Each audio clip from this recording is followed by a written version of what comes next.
All right, I have a question about April 8th. Want to fellowship for a second. If you notice, they're up there spraying all these X's in the atmosphere. Why would the enemy, the evil one, in his little dragon aircraft be spraying the same symbol that this eclipse is going to make?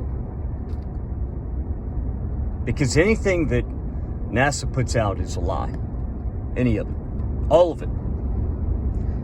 And every time I take up these questions in the Spirit in prayer, I'm led to Revelation 20.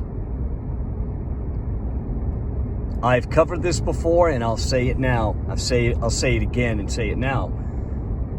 We're in Satan's little season. I don't think that it's refutable at this point.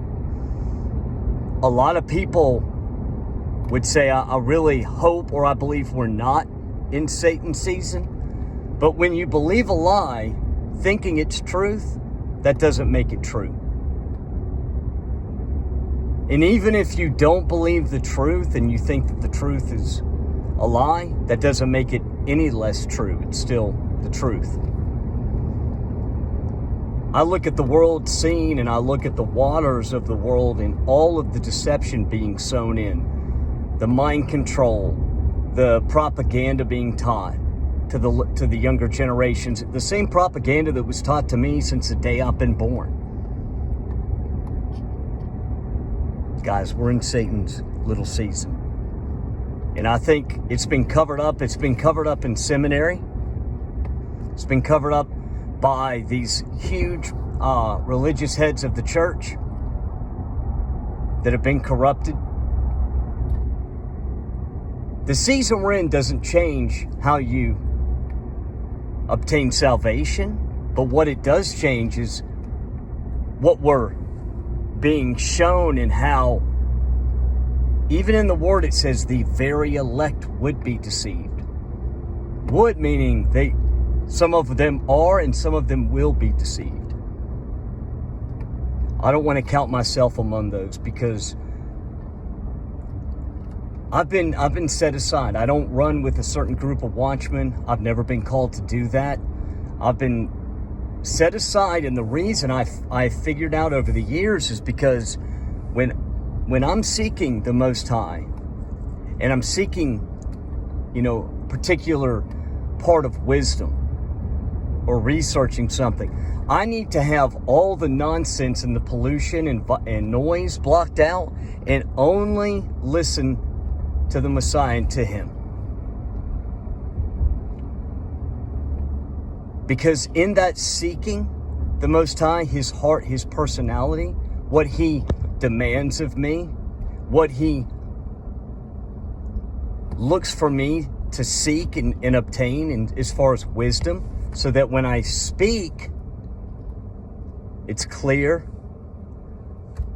All of that journey is part of it, is part of building the relationship.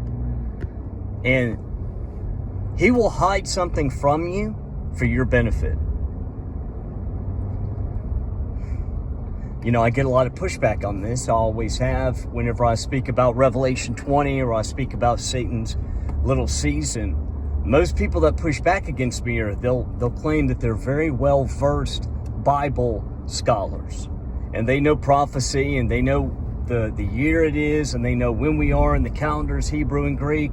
They got it all figured out. Let me tell you this: Yahuwah's way of keeping time on earth and the seasons, His feasts and jubilees, is very easy. A child could understand it. So all these complex, watching the moon and this and that. I see a lot of stargazers also in our day. If being in Satan's season, he can fake signs to force and fake certain prophecies that have already come to pass. I get a lot of pushback on that too. When I bring that up in the arena of thought, of trying to seek and seek out the truth, when I bring that up, I get a lot of pushback. Because Satan, having that much power, he can change the season, the calendar, to deceive the whole world. Look, I love the Most High. I seek Him, and I pray His peace and blessings on you guys. Time is short, and even if you didn't have the scriptures to back Revelation 20, you could look at the world as far as the deception through pharmakia and sorcery being like technology, television, all the propaganda, the media. Don't forget that the name media comes from the Midian giants they devoured human flesh and drank human blood. The media giants of old, children of the Nephilim and the fallen. They use that name for a reason, because the media does devour the souls of men through deception and fear. All right, I gotta run. It's a lot to take in, but it's really not that difficult when you just shut everything down, go into your secret place, call on the Most High, seek Him with everything you have, through prayer, fasting, whatever way you find peace, and He will lead you to the truth. We'll talk later. Bye.